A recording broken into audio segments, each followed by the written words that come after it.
ಸಮಾಧಾನ C M ಅವರು ಬಂದು ಆಡಳಿತ ಚಲೋ ಮಾಡ್ತಾರಂದ್ರೆ ಒಂದು ಸಚಿವ ಸಂಪುಟನ ನಿರ್ವಹಣೆ ಮಾಡೋಕ್ಕಾಗ್ತಾ ಇಲ್ಲ ಅಂತ ಇನ್ನೊಬ್ರು ಖಾತೆ ತೆಗಿತಾ ಇದ್ದಾರೆ ಮಾಡ್ಕೊಂಡು ಹೋಗ್ತಾ ಇದ್ದಾರೆ. ಹಿಂಗಾದ್ರೆ ಹೆಂಗೆ ಈಗಾಗಲೇ 2.5-3 ವರ್ಷ ಬರೀ ಏನಂತಾರೆ ಚಿಕ್ಕ ಉದ್ದಾರದ ಈಗ ಮತ್ತೆ ಅದೇ ನಡೀತಾ ಇದೆ. ಇದು ಮೇಲ್ನೋಟಕ್ಕೆ ಸರ್ ಕ್ಯಾಮ್ರಾ ಅಧಿಕಾರ ಹಸ್ತಾಂತರ ಭಾಳ ಸುಗಮವಾಗೈತು ಅನ್ನುವಂಥದ್ದು ಕಾಣ್ತದೆ. ಕಾಂಗ್ರೆಸ್ ಪಕ್ಷದ ಒಳೆ ಬೇಗುದಿ ಇನ್ನೂ ಕೆಂಡದಂತೆ ಜೀವಂತವಾಗಿದೆ. ಅದರ ಲಕ್ಷಣಗಳೇ ಇವೆಲ್ಲ. ಎರಡನೇದಾಗಿ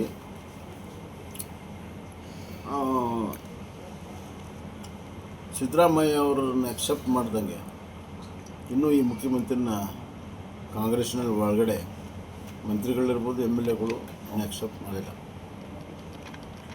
ಮೂರನೇದ್ದು ಯಾಕೆ ಎಷ್ಟು ಪ್ರೆಷರ್ ಇದೆ ಮಂತ್ರಿ ಆಗೋದಕ್ಕೆ? 2ನೇ ಕಂತು 1ನೇ ಕಂತು ಭಾಳ ಪ್ರೆಷರ್ ಇದೆ.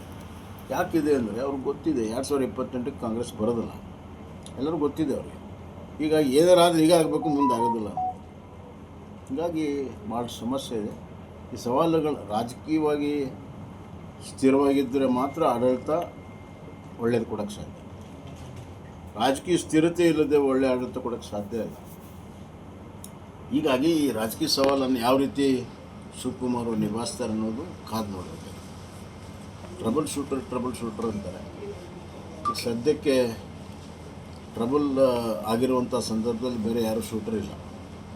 ಸೊ ಅವರು ಇದನ್ನು ಹೆಂಗೆ ನಿಭಾಯಿಸ್ತಾರೆ ಅನ್ನೋದ್ರ ಮೇಲೆ ಮುಂದಿನ ರಾಜಕೀಯ ಇದೆ. ನನಗನ್ನಿಸ್ತಾ ಇದೆ 2 ವರ್ಷ ಹಿಂಗೆ ಹೋಗೋದು. ರಾಜಕೀಯ ಅಸ್ಥಿರತೆ, ಅಸಮಾಧಾನ ಮತ್ತು ಆಡಳಿತದಲ್ಲಿ ಕುಸಿದು ಹೋಗುವಂಥದ್ದು, ಒಟ್ಟಾರೆ ಈ ಕಾಂಗ್ರೆಸ್ ಪಕ್ಷದ ಸಂಘರ್ಷಾತ್ಮಕವಾಗಿರುವಂಥ ರಾಜಕಾರಣದಲ್ಲಿ ಸಾಮಾನ್ಯ ಜನ ಸಂಘರ್ಷದಲ್ಲಿ ಸಿಕ್ಕೊಂಡು ತಮ್ಮ ಬದುಕು ದುಷ್ಟರವಾಗಿರುವಂಥದ್ದು ಭಾಷೆ. ಸಿದ್ದರಾಮಯ್ಯನವರು ಸುಮ್ಮನೆ ಕೂತ್ಕೊಳ್ತಾರ ಸರ್ ಕ್ಯಾಮ್ರಾ ನನಗೆ ಅನ್ನಿಸ್ತಾ ಇದೆ ಅವ್ರು ಸುಮ್ಮನೆ ಕುಂತೇ ಇಲ್ಲ. ಇದು ಅಂದರೆ ಇವೆಲ್ಲ ಸೂತ್ರಧಾರಿ ಹಂತದ ಕ್ಯಾಬಿನೆಟ್ ಫಾರ್ಮೇಷನ್ ಯಾರು ಪ್ರಭಾವ ಕಾಣ್ತಾ ಇದೆ? ಒಂದು ಕಡೆ ಸಿದ್ದರಾಮಯ್ಯ, ಇನ್ನೊಂದು ಖರ್ಗೆ. ಇಷ್ಟು ಬಿಟ್ಟರೆ ಬೇರೆ ಯಾರ ಪ್ರಭಾವನೂ ಇಲ್ಲ ಅಲ್ಲಿ. CM DK ಶಿವಕುಮಾರ್ ಆಟ ನಡೀತಾ ಇಲ್ಲ ಅಂತಾರೆ ಸರ್, ಹೆಸರಿಗಷ್ಟೇ CM ಈಗಿರೋ ಮೊದಲೇ ಕಂತದಲ್ಲಿ it is only Mallikarjun Kharge, all India ಅಧ್ಯಕ್ಷರು ಮತ್ತು ಸಿದ್ದರಾಮಯ್ಯ ಪ್ಲಸ್ ಹೈಕಮಾಂಡ್. ಸೊ ಮುಂದಿನ ಕಂತದಲ್ಲಿ ಅವರು ನಂಬ್ಕೊಂಡಿರುವಂಥ ಜನರನ್ನ ಮುಖ್ಯ ಮಂತ್ರಿಗಳನ್ನು ಮಾಡಿದರೆ ಮಾತ್ರ ಶಿವಕುಮಾರ್ ಅವ್ರ ಚಾಪಿದೆ ಅಂತ ಹೇಳ್ಬೋದು. ಇಲ್ಲಿದ್ದರೆ ಇಲ್ಲ ಅಂತ ಹೇಳ್ಬೋದು. ಅಂದರೆ ಈಗ ಇಷ್ಟೆಲ್ಲ ಖ್ಯಾತೆ ಇವೆಲ್ಲ ಗದ್ದಲ ಹಿಂದೆ ಸಿದ್ದರಾಮಯ್ಯ ಅವರ ಏನಾದರೂ ಪಾತ್ರ ಇದೇನು ಸೂತ್ರ ಈಗ ಸದ್ಯಕ್ಕೆ ಮೇಲ್ನೋಟಕ್ಕಿಲ್ಲ, ಬರುವಂಥ ದಿನಗಳಲ್ಲಿ ಗೊತ್ತಾಗ್ತದೆ. ಇನ್ನೊಂದು DK ಶಿವಕುಮಾರ್ ಎಲ್ಲ ಮಾಜಿ CMಗಳ ಏನು ರಾಜಕೀಯ ದ್ವೇಷ ಮತ್ತು ಎಲ್ಲ ರಾಜಕೀಯ ಏನು ಮಾಜಿ CMಗಳ ಮನೆಗೆ ಹೋಗಿ ಭೇಟಿ ನೀಡ್ತಾ ಇದ್ದಾರೆ. ತಾವು ಮಾಜಿ CM ತಮಗೂ ಏನಾದರೂ ಕರೆ ಮಾಡಿದರೆ, ಭೇಟಿ ಮಾಡಿದರೆ, ಇದು ಹೆಂಗೆ ಒಳ್ಳೆ ಬೆಳವಣಿಗೆ ಹೆಂಗೆ ಅಂತಾರೆ? ಎಲ್ಲ CMಗಳು ಇದು ಮಾಡಿದ್ದಾರೆ.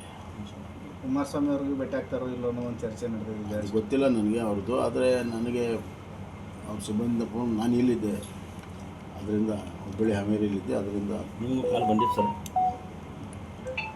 ಇನ್ನೊಂದು, ಈಗ ದೇವೇಗೌಡರಿಗೆ ರಾಜ್ಯಸಭಾ ಸ್ಥಾನ ಕೊಟ್ಟಿಲ್ಲ, BJP ಅನ್ಯಾಯ ಮಾಡಿದೆ, ಅವಮಾನ ಮಾಡಿದೆ ಅನ್ನೋಂಥದ್ದು ಕಾಂಗ್ರೆಸ್ ಅವರು ಸುರ್ಜೇವಾಲಾ ಅವರು, ಕಾಂಗ್ರೆಸ್ ಮುಖಂಡರೆಲ್ಲ ಕೂಡ BJP ಮೇಲೆ ಇಡೀ ರಾಜ್ಯಕ್ಕೆ ಮತ್ತು ಜೊತೆಗೆ ದೇವೇಗೌಡರಿಗೆ ಅಪಮಾನ ಮಾಡಿದೆ. ಸುರ್ಜೇವಾಲಾಗೆ ಕರ್ನಾಟಕದ ರಾಜಕಾರಣ ಇನ್ನೂ ಗೊತ್ತಿಲ್ಲ ಅವ್ರಿಗೆ,